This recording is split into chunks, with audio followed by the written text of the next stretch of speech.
I got my lovely coffee, cheersin'. Now let's go home and talk about some books.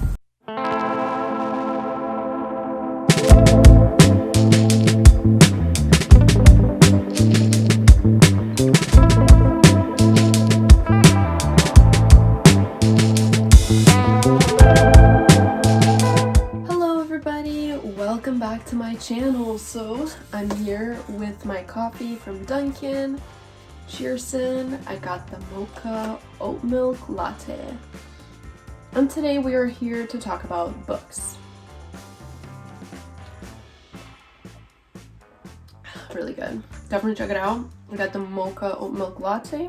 Small as per usual because I can't drink a lot. I just wanted to sit down here and talk about some great books that I read during 2020. Since with the pandemic, I had a lot more time a little bit on my hands, so I decided to jump back into reading. And with that, I ended up reading 65 books during the whole entire year. That is such like a delight to me because in 2019 I didn't read a single book. Yeah, I know I'm totally just gonna come out and say it, not a single book was read in 2019. So this year I hopped back in. I have the app Goodreads. I'll drop it in my description so we can be friends on there, check each other's books, recommendations. So I decided to do some more reading this year, and out of all 65 books, of course I liked a lot of the books that I read because I don't normally read books that I probably wouldn't be interested in. Probably out of all 65 books, I didn't like only like 1 or 2 books, which is impressive, you know. My favorite genres are mystery, thriller. I have learned that I like historical fiction. Yeah, those are probably my 2 favorite. Plus, like, I do enjoy sometimes fantasy, but not so much. Yeah. So I just wanted to go over 4 books that I really enjoyed and recommend it to you so that you could read it this year if you wish to. So let's grab our coffee, settle in, cheersin', and let's talk. So the first book I wanted to talk about is The Vanishing Half. This one I was really scared to start reading only because it was like all over Instagram. Everybody was reading it, and usually when books are like super hyped up, or not even just books, like anything is super hyped up, I always assume that it's not going to be so good. So that's what happened with this book. At first I was like, I'm probably not gonna like it, but you know what? I ended up loving it, and this is the book that I definitely remember every time I think about all my books that I read in 2020 or in general in my lifetime. It follows 2 twin sisters. It has a bunch of good topics like racism, relationships, family, love, hate. It follows all of that. I'm not really going to talk about what the book is about. I could shortly type it into the description if you like, or link it to Goodreads. I just kind of want to discuss more why I liked each book. So the reason why I liked this book is because it had multiple points of views. And a lot of the times when you have a book that has multiple points of views, you just lose track. I've read a few books this year that I didn't really enjoy because it was multiple points of views, and it was like very distracting because you're like, one chapter is one person is talking, then all of a sudden you're in a different part of the life or the world and somebody else is talking. But with this one, it did hop back and forth like that, but everything just like connected. You just like, it brought everything back together, and then you understood the whole story. So that's what I loved about this book. It didn't get like really distracted. And of course it talks about racism, about 2 twin sisters, and how one of them doesn't want to be part of the family. She doesn't want to be like at all like connected in any way to her family. So she kind of drifts off and wants to do her own thing. And of course it's hurtful for the other twin sister and for the mother. So it follows that. So really good topics and stuff. So I definitely recommend this book so that you add it into your list of reads for 2021 or moving onwards. Okay, and then the next book that I wanted to talk about is Dark Matter by Blake Crouch. I got this off of Book of the Month, so prior to that I wasn't like specifically hunting down for this book. I was trying to figure out like what add-on book to get for my book of the month, and I was just looking through like all of the lists, and this one like popped out there, and then I like googled it, I looked it up on Goodreads, it had good ratings, it had good reviews, I liked the setup, like I liked the description of the book, so I decided to go with it. What I liked about this book, number one, it's set in Chicago, and I live in Chicago, so it just like was so close to my heart because like it followed neighborhoods that I know of and I've been in, so it's like really easy to follow that. Second, this book is sci-fi, and up until I read this book, I never knew, or like I never realized that I actually enjoy reading sci-fi books. To me, it was always kind of like close to fantasy almost, but this one just like blew my mind. It really kind of had me thinking about alternate lives, almost like, you know, the TV show Lost, where there's like an alternate version, alternate reality or something like that. But this one, it kind of made you think that there might be potentially be like an multiple alternate versions of you, because that's what was happening in this book. The character Jason was trying to find the correct life that he's living in by like traveling through this thing.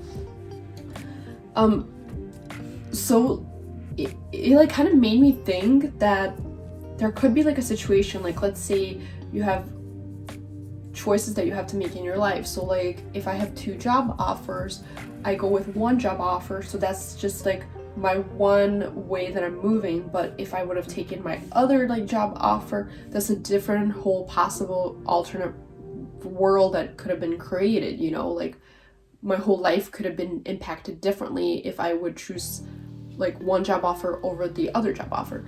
So that's like what kind of makes me think that perhaps there is such a thing out there, you know, there might be like another like life form, like alternate, like, you know, version of us, which is like kind of wild to think. That's like a lot of science, but it's sci-fi like book. It definitely made me think a lot. So I think that's what like made it super memorable.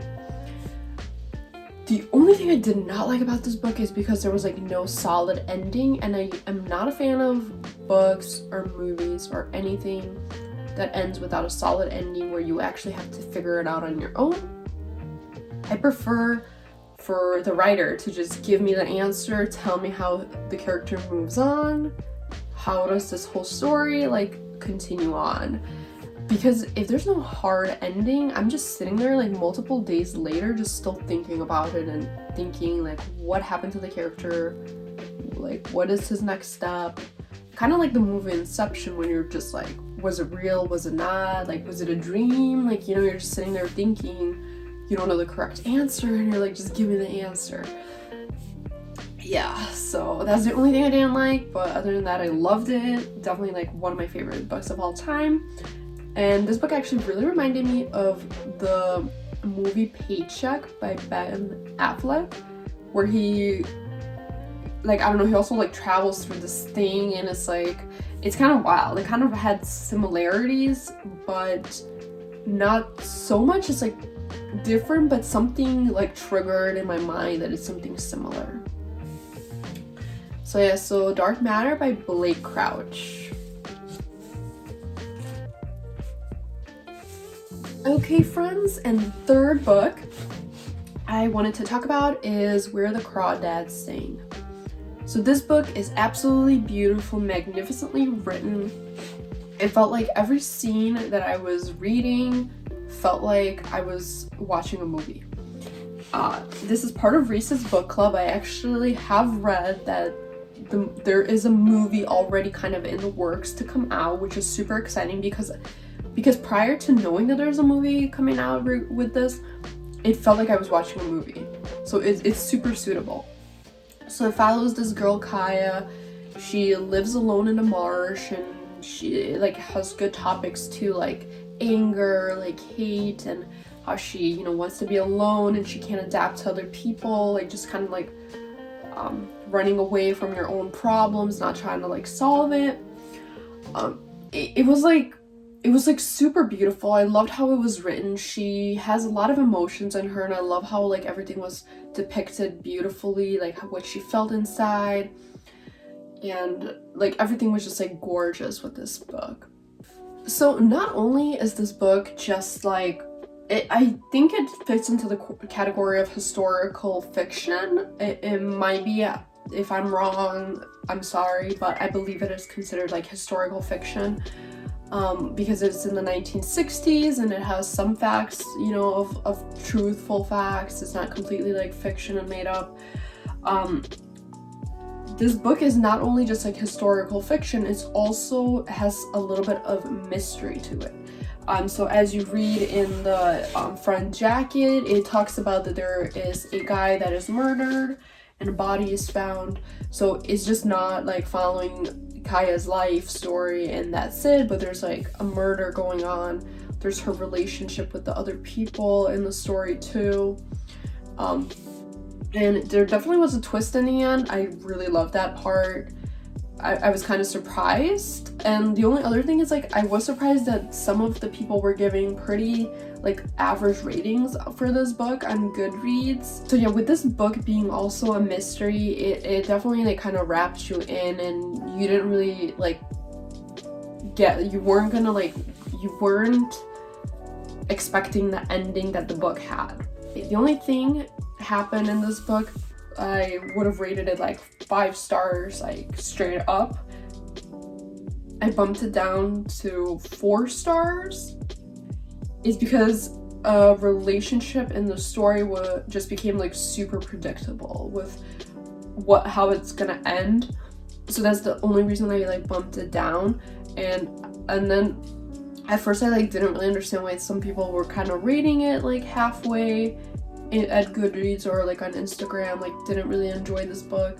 I think it's because of that predictability, but other than that, like this book is just absolutely gorgeous. I cannot wait for this movie to come out. Also, like fun fact, I was reading a little bit that Delia Owens was kind of pretty much an unknown author at this point when the book was released.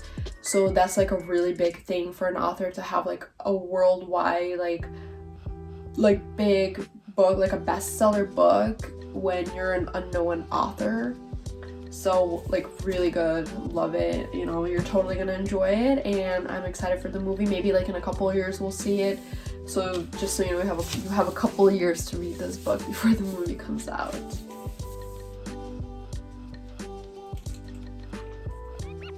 Okay, and the 4th book that I wanted to talk about is Harry Potter. I don't have the physical format of the book because I read it all on Kindle. The books are available on Kindle Unlimited. So I will try to pop in an image of the cover here somewhere. I read a lot of the books mostly on Kindle. I feel like I read faster, but a lot of the times too, I am part of the like book of the month. I ordered a subscription box. Sometimes I didn't order for a few months, but these 2 were from the book of the month. This one I think I just got off of like the web internet somewhere, but they have like some good book selections, and you can always know what's like out there that's like best selling. You can even get like debut novels or early releases, so you could read earlier than like somebody would be able to get the book in a store.